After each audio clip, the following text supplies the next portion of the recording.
Welcome back, everyone, to another episode of College Hockey Talk. On today's podcast, I welcome back sophomore defenseman of the Holy Cross Crusaders women's hockey team, Kailey Langefels.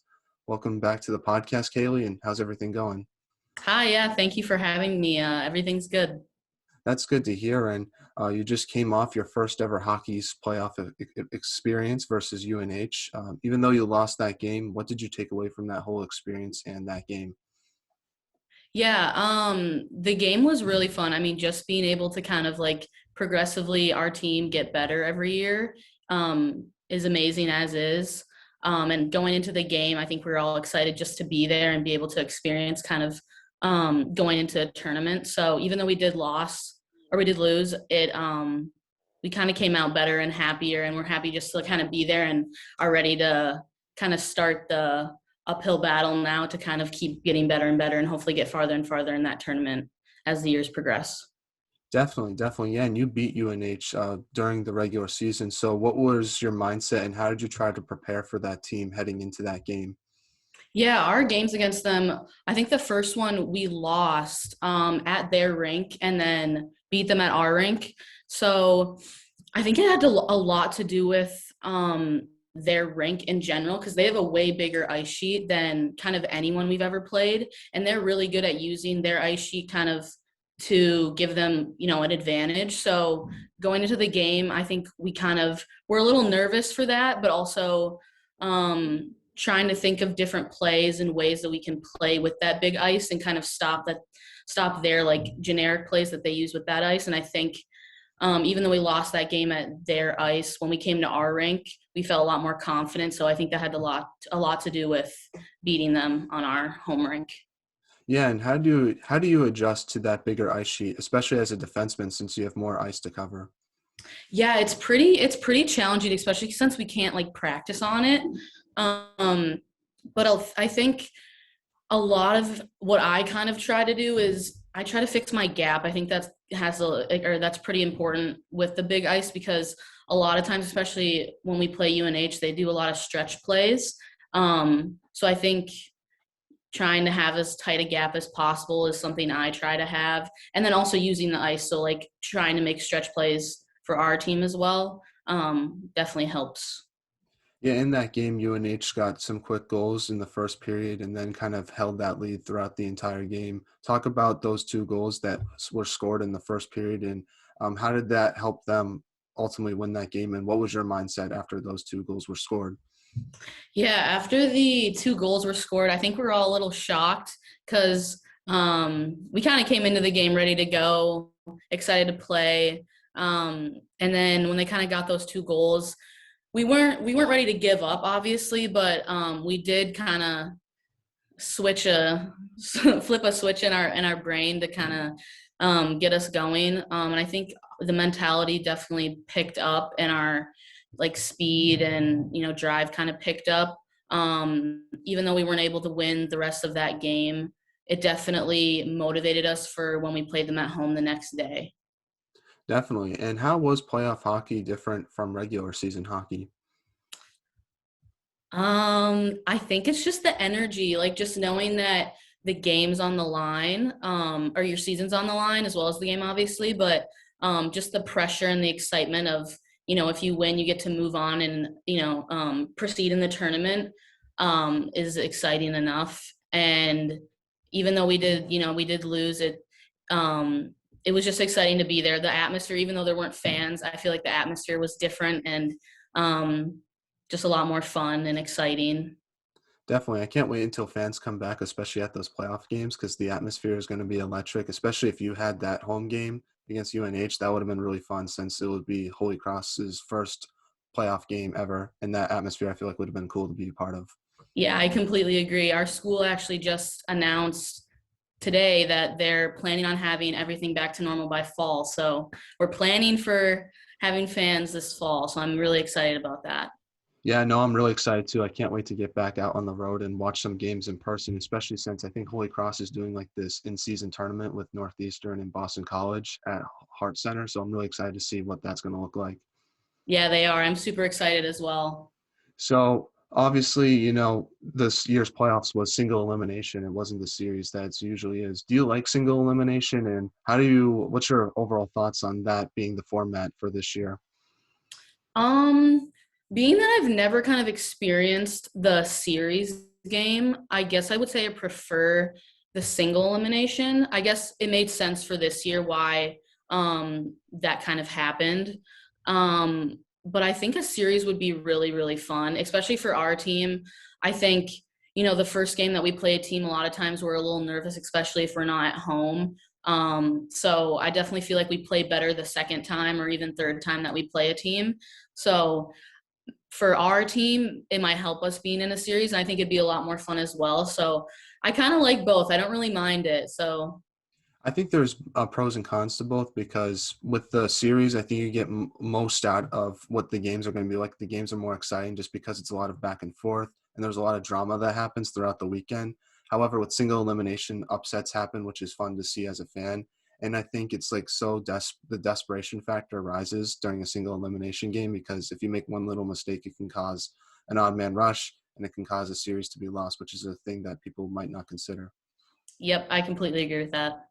So obviously, let's take a look back at this season that you just had. There was a lot of challenges that you faced. I know we talked about it in the last podcast you were on. How would you overall evaluate this past season, and how did you deal with all the challenges that your team faced overall? Yeah, this year, I'm not going to lie. I mean, I think every athlete can agree that this year was really tough. And I think for us, especially, we obviously couldn't have fans. We weren't allowed to go home and kind of visit our families for the holidays. So we kind of had that to deal with as well. We also, we're one of four teams on campus this year. So there weren't really a lot of social interactions we got to have with a lot of other people because there just wasn't anyone here.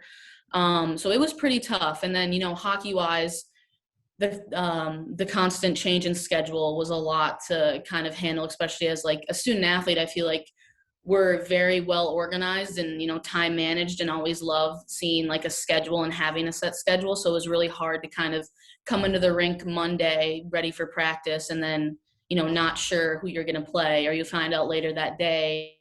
And then even if you found out who you played, that doesn't mean you're actually playing them, because a lot of times or a couple times we would even be on the way to play a team and we'd find out that someone had COVID or someone's close contact and a bunch of their team had to go into quarantine. So we'd have to, come back and try to figure out if we're actually playing that weekend or not. So the constant change in schedule was a lot to handle as well. And one thing I didn't mention last time was I'm actually a type 1 diabetic. So being just in a pandemic, like a global pandemic, I'm considered high risk. So I like personally have had to deal with kind of managing that and making sure, my personal well-being is okay, along with, hockey, school, social, stuff like that. So all around it was tough, but it's definitely getting better. We have people back at school now. The end of the season was, I think, pretty good for us. We were all, happy with the way that we finished and how we did, considering all that we went through. So overall, it was tough but good. Yeah, and how did you handle not being far away from home from such a long period of time? Because you're from Minnesota, that's like a 3-hour flight, I would assume. So how do you try to handle being away from your family for such a long time? A lot of group FaceTimes. I have a twin brother who plays juniors, so he's also not home.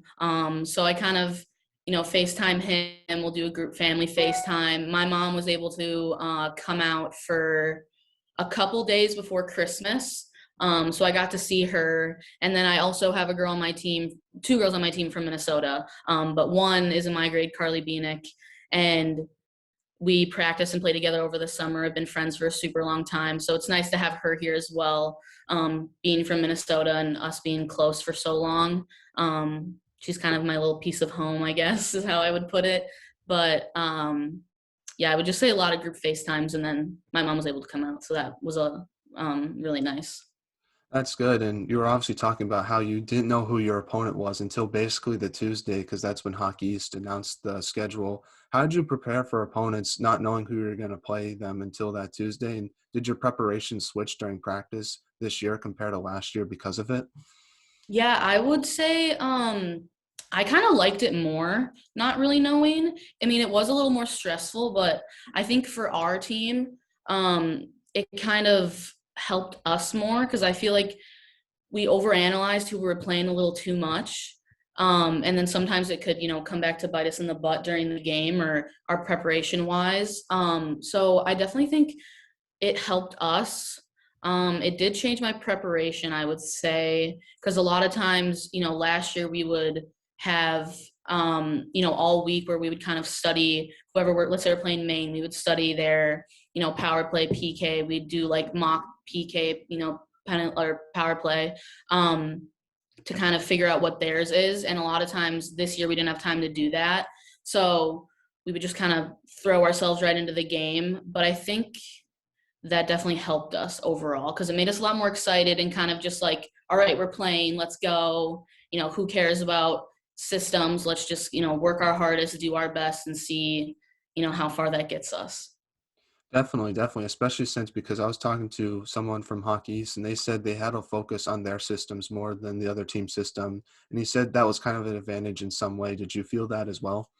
Yes, I completely agree with that.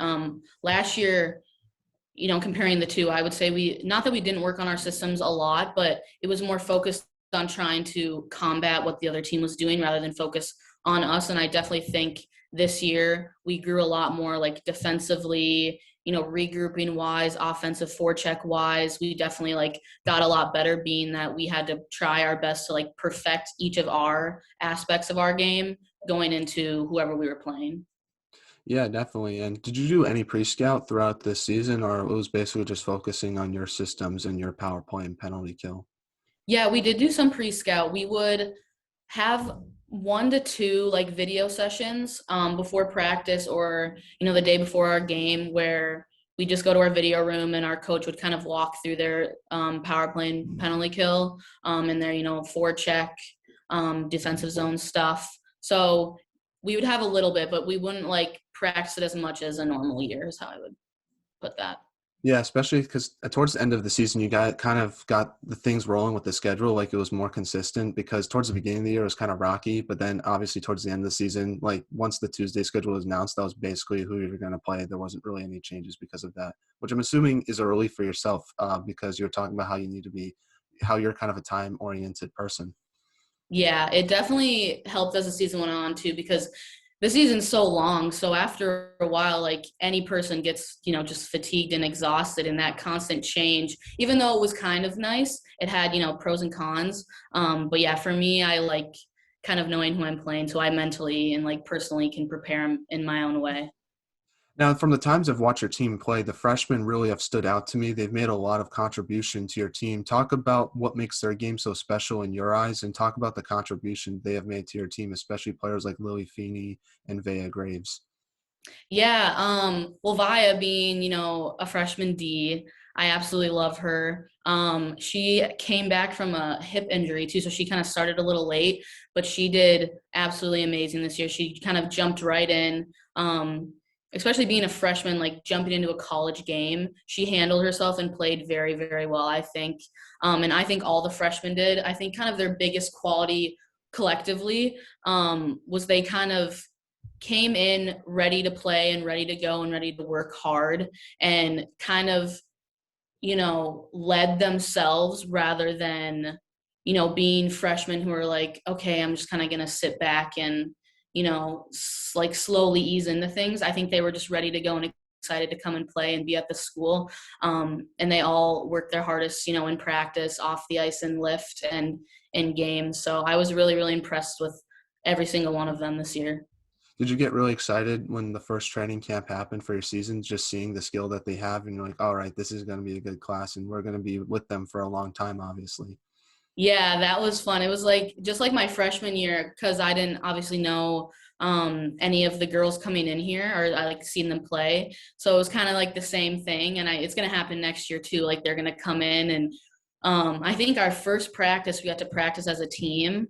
The energy was just like unbelievable, and we were all super excited to be there. We were buzzing off each other. The passes were connecting like perfectly. And I think everyone there was like, okay, all right, like this group is going to be a good one this year. So I'm hoping and assuming that's just going to continue and each group is going to be just as good as the one before. Yeah, you're going to be a junior next year. Is it crazy that you're going to be an upperclassman next hockey season? And what type of leadership do you hope to bring to your team? Yeah, it feels like I blinked and this year, like is almost done. But leadership wise, um, I want to lead obviously on the ice and kind of um, be someone that or be a player that people can look to in times where we need a goal, we need a good breakout, we need a good regroup or a solid power play or a really good play on the penalty kill. I want to be someone people can look to for that and can rely on in tough situations on the ice. And then off the ice, obviously, I want to be a role model for the underclassmen, being that I will be an upperclassman. And I want to obviously make all the freshmen feel welcome and get them excited and ready to go for the year. Definitely. Did you learn anything from past leaders that'll help your leadership skills for next year? Yeah, always. I mean, all the leaders that we've had on our team and captains we've had have been amazing, and they make me want to be a role model as well because that's how I look at them when I'm a freshman or a sophomore. I look at them as a role model and a leader, and I basically want to emulate what they had and bring it to our team, obviously. Now, what was the biggest improvement you've made to your game this past year? This past year, I would say probably being more offensive. I think naturally I'm more of an offensive defenseman, but coming into like last year and even this year, I would say that I haven't really like shown my full potential offensively compared to like what I would do in high school. So I definitely think I got a lot better with that, and my coaches definitely helped me and always were encouraging me to be more offensive. Um, so I'd probably say that. Yeah, speaking of offensive, I want to talk about that insane goal you got against Providence in the beginning of the year because I'm honestly shocked that it didn't make the Sports Center top 10 because it was a great goal. You kind of took the puck from the blue line, drove to the net, and then crashed in the net and found a way to backhand it past the goalie. And you also crashed into the defenseman as well. Talk about that goal and what was your mindset heading into that move because I was really impressed when I saw that goal. Yeah, I gotta give credit to I think it was Bryn Sorella, freshman. We were working on it in practice a couple times, and even on like the power play, we were kind of figuring out ways that we could cross and drop. Because I'm always finding a way when I'm on the top to go down. So I would always kind of talk with her and be like, "Yeah, we should switch sometime." And I think we both just kind of looked at each other and we're like, "Okay, yep, we're gonna switch." And then I think I gave it to Summer Ross or it got to Summer Ross somehow. I gave it to her or something like that, and then she made a amazing like between the legs or behind the back pass to me, and then luckily I put it in. I'm glad it went in. So Yeah, did that go hurt because you crashed into the goalie, the defenseman, and it seemed like there was a lot of traffic in front of the net? there was honestly it didn't hurt. Maybe it was probably the adrenaline, but Maybe. no, it didn't hurt. I think yeah, it was definitely the adrenaline. I was very excited. No, I can tell, I can tell. And something else that I noticed from your team this year, specifically yourself, is you block 30 shots. How do you manage to block all those shots, and what's the secret behind it? Because I could not do something like that. It's very hard to get in front of a puck and just have it hit your body, especially when there's not a lot of padding in certain areas. Yeah, I would say just motivation. A lot of well, the coaches will come into the locker room before every game and we'll kind of make like goals for ourselves for each period. And one of those goals is how many block shots we want or how many block shots we want for the game. So, every time we'll block a shot, we'll kind of like look up to our coach and be like, all right, that's one, that's two. And she's like writing them all down. So after each period, she'll come in and she'll be like, okay, we had so and so block shots.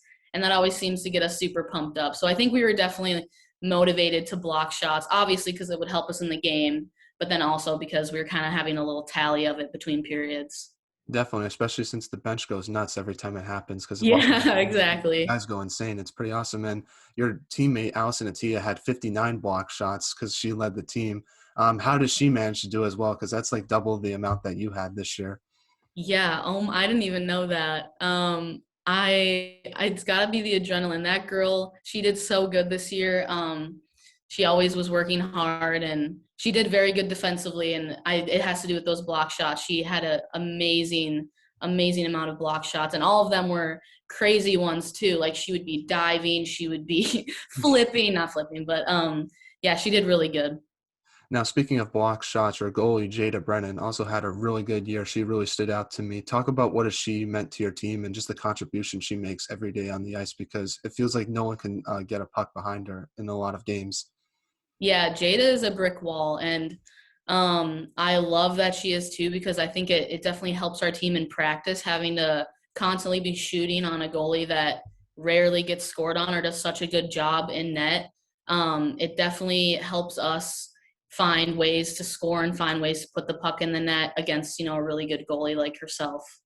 Yeah, I follow your team on social media, and something that you guys do, at least from watching your social media, is you do like the breakaway challenges when you like tap the sticks.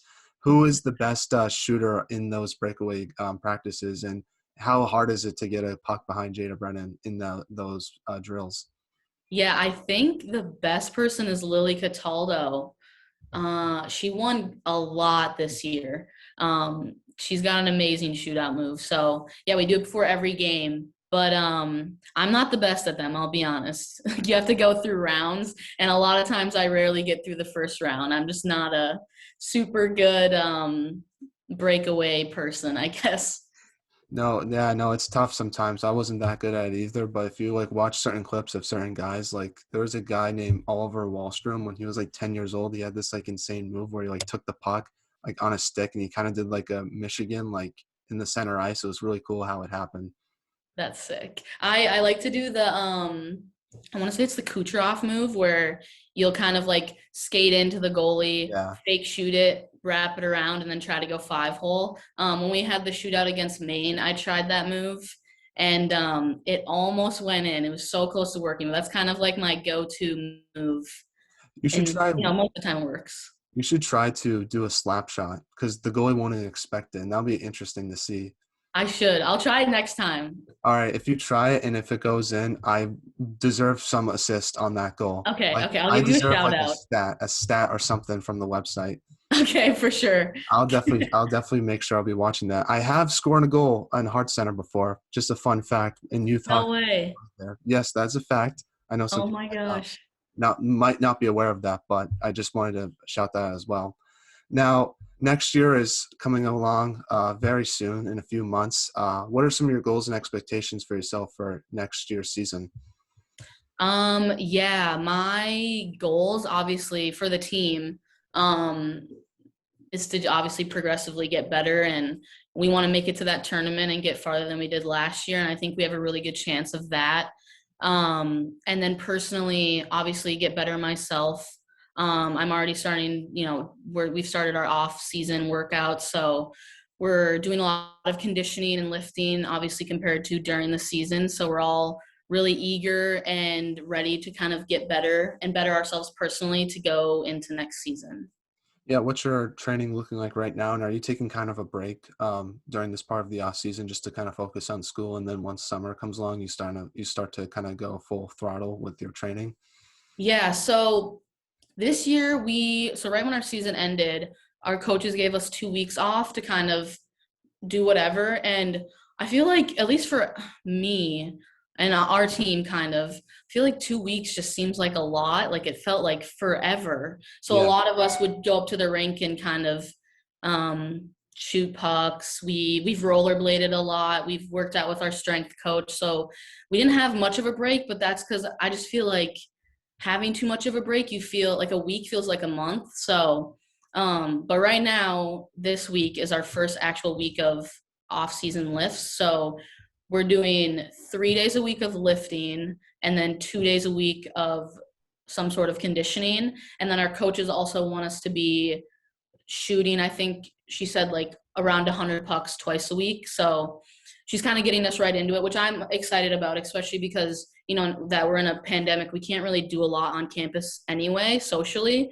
So it's a lot of time filling time that we need filled. So it's been pretty nice. The workouts have been pretty hard as well, but in a good way. That's good. That's good. Yeah. No. Have you guys had the chance to go outside and do some of those workouts because the weather's starting to get nicer? Yeah, the weather has been nice. We haven't been able to go outside. I think that's because since we have spring sports here, they have kind of all the fields taken Oh, okay. over all throughout the day. But we've been able to go rollerblading. A bunch of me and my teammates will when it's been super nice out. And our strength and conditioning room has like huge windows that kind of like panel across the whole room. So it basically feels like you're outside, but not as hot. So it's pretty nice. How do you rollerblade in Worcester? Because the hills are insane, especially at Holy Cross. What's your secret? Because you're probably the best rollerblader I've ever knew because of you have to having to deal with all those hills. Yeah, it's pretty tough on campus. There's like little, kind of plateaus where there will be flat like land. So we kind of stick to that little area. Or we went last weekend and we kind of drove to Blackstone. It's like a Oh, little strip mall and they have like a trail there. So we drove to a trail and kind of went on like a 3 mile trail, which was really fun. But the on campus rollerblading is tough because I feel like the entire time we didn't want to go downhill. So oh we yeah. were constantly going uphill. So we were kind of bag skating ourselves, but it was still fun. Yeah, especially at Heart Center because how you get to the stadium is you have to go up, up, up, up, and it's like an Exactly. elevator. And I feel like if you're like especially rollerblading down, you can like crash and hurt yourself really bad if you like don't know how to control a rollerblade. Yeah, exactly. Yeah, it's tough. We stayed away from Hart, but we kind of went by down like our dining hall, which is a huge kind of flat surface. But That's good. yeah, No, you should do more. Blackstone has some good trails, I think. Yeah, no, it's like 3 miles and there's like a bridge there with like a nice river. So yeah, that's where we went. yeah, that's a good area. Now, are you gonna watch the national tournament this year? I know it's been kind of going on right now. The Frozen Four is set for tomorrow. Have you been watching it, and what's your overall thoughts on that? Yeah, our whole team has been watching it. We have a little like room in one of our academic buildings that we go to and we like put it on the projector. So we've watched the last couple games and I know a lot of girls on every team there. So it's really cool to be able to see kind of all my good friends playing in the tournament against each other. And I've been talking with them, privately, telling them good luck. Uh, so yeah, I thought you know, the bracket was interesting. And I thought it was cool to see Yeah. a lot of Hockey East teams in there because I think, um, obviously being in the Hockey East League, it makes us excited seeing so many teams that we play against, go up against the WCHA teams and kind of see how well they do. So it's been really fun to watch. Yeah, I thought there was going to be 4 WCHA teams that made the tournament, and I was very surprised to see that 3 Hockey East teams got in. But I thought it was kind of a good decision because it spreads out the competition more. So, I agree. Yeah. who do you think's going to win? I think Northeast. You obviously played Northeastern. They're kind of a wagon this year. They have a lot of good players, but Wisconsin's good as well. Who do you think will at the end of the day win this tournament? Yeah, I honestly don't know. Me and my teammates have kind of been like going back and forth, kind of like comparing the two. And I think it's just the fact that like they've never really played each other and both of their styles are, similar but different. And we don't really know how to like compare the two in a sense to see like who would win. I think it'd be really cool if Northeastern won. They've had an amazing year, and they're an amazing team. So it would be really cool to see a Hockey East team win. So I secretly am rooting for them, even though we lost to them a couple times. But yeah. That's good. That's good. Now, last podcast we had you on, we talked about 3-on-3 overtime rule, the new one that was just announced before this season started.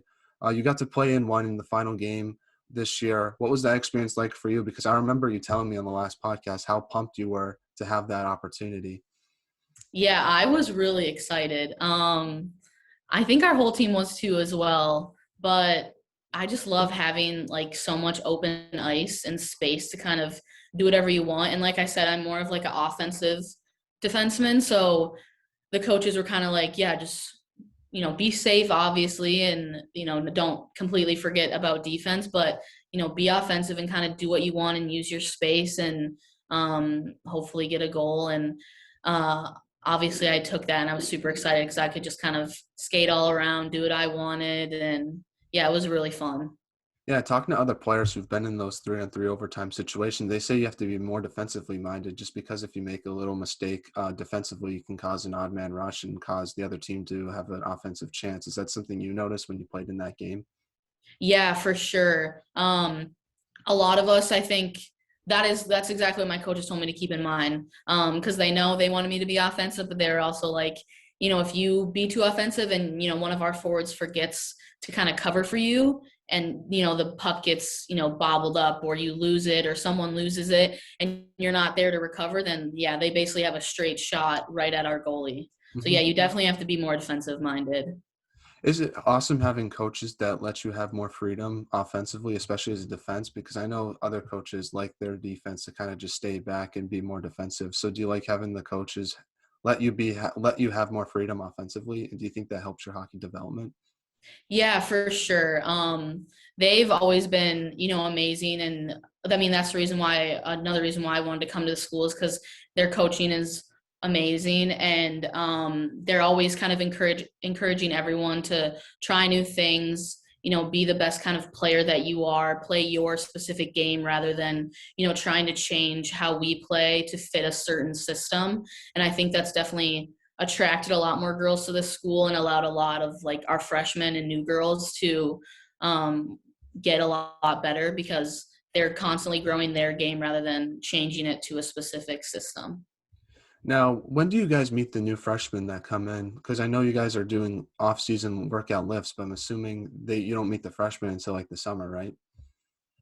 Yeah, usually they would come on an official visit, and that's when we would meet them. But I don't think we're doing that this year. So I think last year too, those girls didn't get to come on an official visit either. So we actually met them.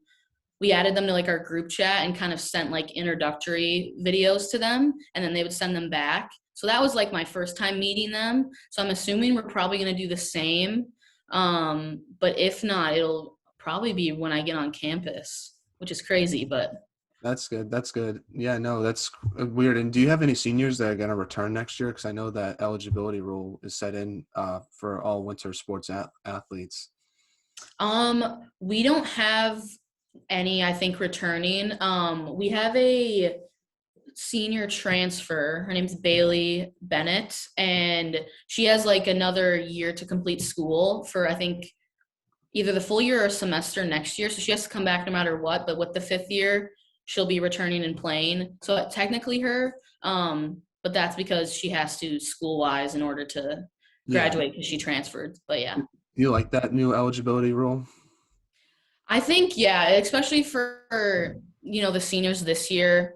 If I had to kind of end my year on this, it would be a bit of a bummer. So I like, that they definitely gave people the option to do that. So yeah. That's good. That's good. Now, obviously, you were talking about how things will hopefully return to normal next year. Do you think fans will be back at games next year, and how excited are you for that possibility? I hope so. I would think they would be. We can already for the spring sports this year. We got an email saying we can go to spring sports that are outside. So they've kind of already started to implement that. So I'm hoping by fall we're able to have fans. And I love having fans there. Like our first game when I was a freshman, we played Penn State. We had so many people there, and just the energy and the atmosphere that was going on while I was playing was absolutely unbelievable. So I'm Yeah, super no, excited. I went to one game last year as well, and it was really cool just the atmosphere that was at the game, especially since it was senior night as well. So that made it even more special being a fan watching that. And hopefully things will be back to somewhat normal. I assume it seems like to me things are starting to go back to normal as the months go on. And I feel like by fall, things should be somewhat normal, I would assume. Yeah, I sure hope so. Now, we're now in the non hockey segment of the podcast. We're asking you some non hockey questions. My first one to you is: how has online school been like for yourself? It's been pretty good. I have a in-person class, so I get to, one out of my four classes, I get to actually go to class and kind of be there. So that's been super nice. But other than that, yeah, they've been fine. They've been a lot better, I feel like, than last semester. So going pretty That's well. that's good. Is have you tried to adjust to some of the Zoom classes? Because something I've noticed from doing them is the Zoom breakout rooms are the worst. I think you can agree on that. How do you deal Mhm. with the Zoom breakout rooms? Because everyone I talk to says they hate them. Yeah, I'm also not a fan of them. I try to kind of start a conversation or whatever we're supposed to be working on. I'll try to start it, but sometimes I'll just get no response. And then I'm sitting there, I'm like, okay, this is really uncomfortable. Yeah. Um, but yeah, some are good, some are bad, but all around, I'm not a fan of them. I don't know, it's just super awkward just because like no one talks when they have Yeah, when it starts and then someone has to break the like start to get the ice broken, I guess, and it's just super awkward. And it's usually me that has to do it because no one else talks. Like I wait 5 minutes and if no one talks, then I have to start the get the ball rolling, I guess. exactly. Yeah. Now, if there was a movie made about your life, who would you want to play yourself? Oh, that is a really good question. If there's a movie about myself.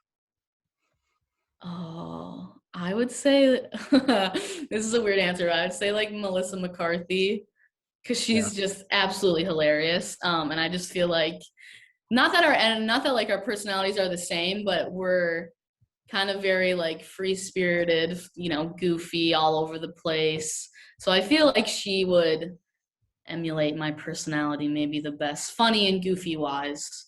that's good. That's good. No, I would probably choose. I don't know who I would choose because I don't know. There's not really like a celebrity that looks like me, so I couldn't do it like choose it from that aspect. So probably someone that's like Yeah. funny, like Pete. I know I can't think of anyone being a ginger. It's hard to think of someone that would look like you. But yeah, I think personality wise that worked. It's hard to think of that one on the spot. That's a good question. Yeah, I'll probably choose like Pete Davidson. I know we don't look anything alike, but we kind of have a similar humor, so I I feel like love that'll be him. funny. Now, what is the most interesting thing you've read or seen this week? Ooh, read or seen this week. Um, read/seen. It's kind of a personal thing, but my twin brother committed to Canisius. Oh, I saw that. So Congrats. I got to see his little announcement tweets and read that. So I would say that. Yeah, that's awesome. How proud are you for him? I'm super proud of him. He's, the person I always do everything with, hockey wise and non hockey wise. So it's really nice to kind of see all of his hard work pay off. And then plus, he's in Atlantic hockey. So I'll get to see him at the Heart next year. So I'm That's super, cool. super excited. So you're gonna be a Canisius fan when they play Holy Cross for just that one game? I'm going to have to be. I'm going to Yeah, have to be. that's good though. Congrats to him, and hopefully we can get him on the podcast next year. Do you think you would want to come on? Oh, for sure. For sure he would. That's good. That's good. Now, if what is something you wished more people knew about yourself besides being a good hockey player? uh, I would say I would say being a type 1 diabetic. I don't really tell a Yeah, lot of people that because it's just not anything that I can just like kind of tell people. Um, but yeah, it's like obviously a huge part of me and how I get through, the day is way different than other people. So I think knowing that I have that and have to kind of do that as well as everything else, sometimes, it's nice that people know that, I guess. that's good. That's good. How has your life changed from the pandemic from that aspect? Because I'm curious. Because normally, like I heard, because obviously you said you're at more risk being a type 1 diabetic because of the pandemic than other people. Yeah, been it hasn't been too different, but obviously being high risk, it's made me just a little more nervous obviously to get COVID. Obviously I don't want to get it because I'm not really sure what it will do to myself. Um I have not gotten it luckily yet. But a lot of times too, like a lot of things can kind of impact your numbers. Obviously having a too high of a number isn't good, a number that is too low isn't good. And like, stress has a lot to do with, it can raise your number. So especially with this year, I feel like I've been stressed the entire year, so that's, impacted it a little bit. And then obviously not getting to see my mom in person and kind of like connect with her. She's been like the backbone of helping me with it all my life. So having to kind of do everything online and ask her for help, not seeing her in person has been struggle too. And also even just going to the doctor. I can't, go see my doctor at home. And I actually had to find, a doctor here, and kind of meet with someone new, which I'm not always super comfortable with just because I like, I feel like everyone's like that. Like they like their own personal doctor who, Yeah. they know everything about you and have seen you for however long. So that was hard too, just finding a doctor that I can meet with. But yeah. Now, what is your biggest pet peeve? Oh, my biggest pet peeve. I would say I really don't like when people chew with their mouth open. Yeah, it's That annoying. sometimes just, well, I'll have to be in a certain mood, but a lot of times that really, really bothers me. Do you see it all the time in the dining halls at Holy Cross? No, not really. No, Oh, that's good. thank That's God. good. I don't know if I could eat there then. Yeah, no, I think my biggest pet peeve, and especially now, is when people don't like cover their mouths when they cough or sneeze because it's just really gross, especially during the Right. pandemic. Yeah. It's Well, so now, unfair to see. yeah. Well, if anyone sneezes, it's an automatic, like, they Oh stare yeah, right at you. yeah. I sneezed one time with the mask, and I still covered my face even with the mask. I felt like really weird doing it, but like it's the habit, I guess. I would probably do the same. Now, if you had the world's attention for 30 seconds, what would you say? Oh my gosh. These questions are hard. What would I say? Huh. I would probably hmm, bring either more awareness to type 1 diabetes or bring more awareness to women's hockey in some sort of way. That's good. Yeah. Yeah, do you think women's hockey has been growing better since you started playing it as a kid? For sure. Yeah. Even at like my high school, my high school coach would always say, how many girls are on, the U15, the high school, the Yeah, U10. And he would constantly say that they're like getting bigger and bigger and bigger to the fact where like they'd have to have 4 teams of each like age group, which is insane and unheard of. So I definitely think even just coming from high school, like it's grown considerably. now, what is one place, if you could live anywhere in the world, where would it be? Ooh. I would say Greece. I've always wanted to go there. It wouldn't really work hockey wise. So Yeah, if like hockey's out of it, I would say probably Greece. yeah. I would choose the Cape. That's my spot. I love it there. And I love the Cape. I go there sometimes during the summer as well. So, and I'll be there hopefully this summer, next summer as well. Oh my. Now, we talked about last podcast, the funniest person on the team, but who is the funniest person you know just in real life? Mm, probably Annie Keel. She plays on Princeton.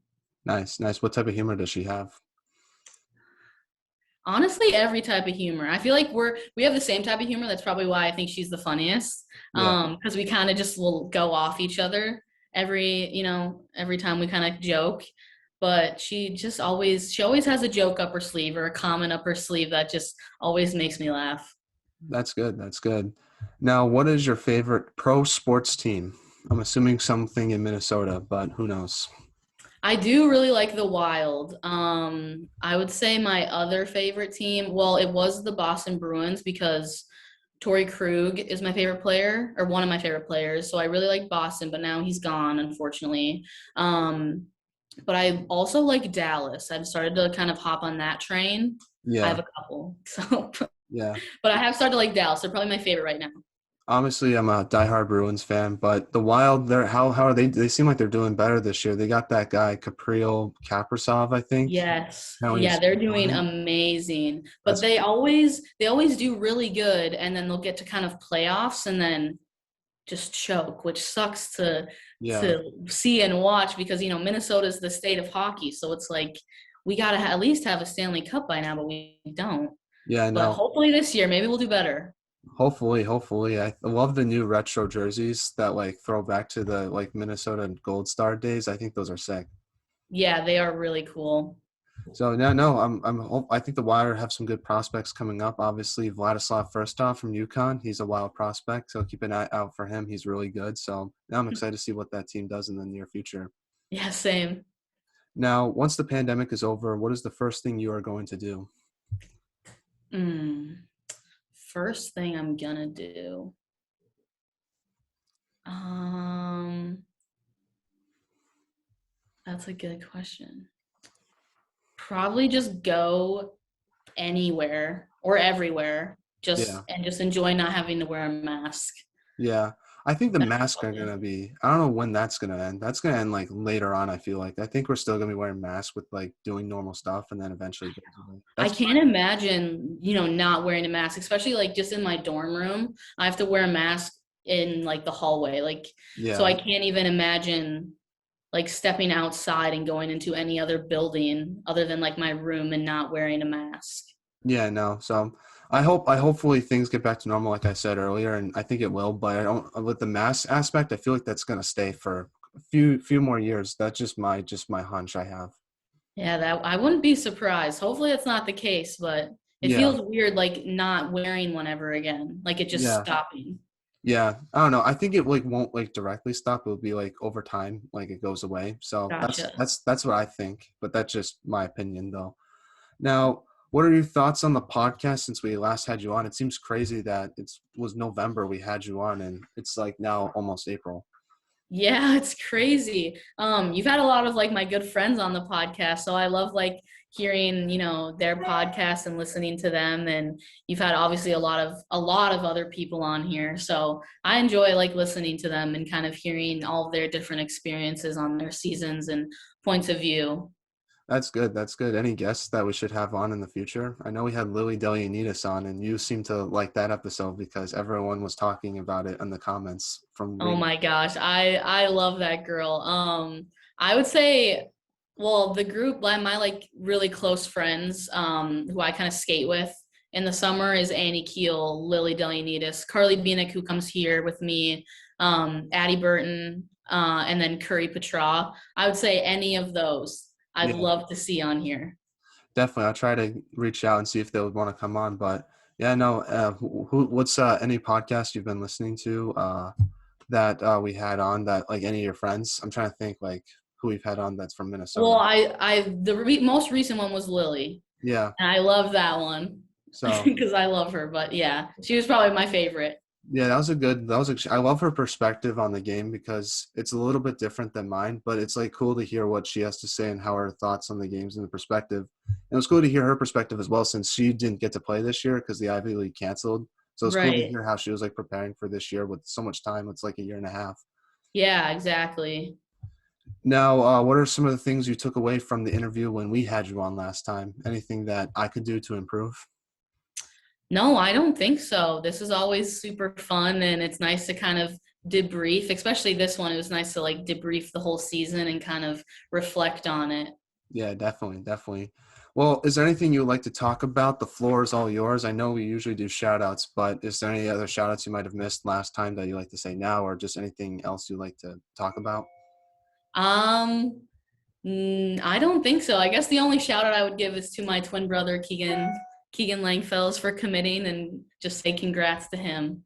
Well, congratulations to him. And thank you once again, Kailey, for coming on the podcast. I really appreciate it. I admire you a lot as a player, but you're obviously an even better person off the ice as well. So I just want to let you know that. Take care, stay safe, and hopefully we can have you back on during the season next year. Yeah, that would be awesome. Thank you so much for inviting me back. I had a lot of fun.